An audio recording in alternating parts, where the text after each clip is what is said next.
आज अन्वीला नाश्त्यासाठी काल अपलोड केलेले धान्याचे सॅरेलिक्स बनवले होते। त्यासाठी गॅसवर एक कढई ठेवली। कढई थोडी गरम झाल्यावर तिच्यामध्ये थोडंसं तूप टाकलं।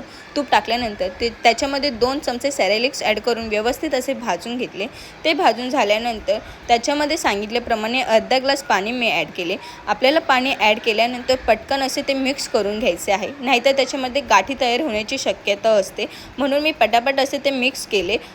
ते मिक्स झाल्यानंतर कमी गॅसवर आपल्याला 1 मिनिट व्यवस्थित ते शिजवून घ्यायचे आहे।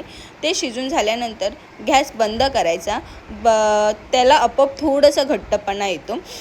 त्यानंतर मी अन्वीला इलायची केळी खायला देते, त्याच्यामुळे मी एक छोटीशी इलायची केळी घेतली आणि ती व्यवस्थित अशी बारीक मॅश केली। ती मॅश करून झाल्यानंतर त्याच्यामध्ये शिजवलेले सॅरेलिक्स मी टाकले आणि ते टाकल्यावर दोन्ही गोष्टी अशा व्यवस्थित मिक्स करून घेतल्या। त्या मिक्स करून झाल्यावर थोडा वेळ मी ते थंड होण्यासाठी ठेवले।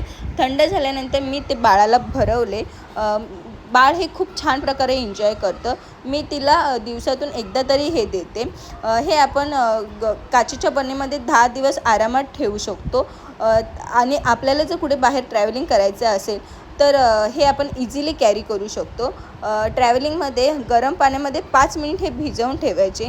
ते भिजल्यानंतर त्याच्यामध्ये केळी मॅश करून ते आपल्याला बाळाला खायला द्यायचे आहे।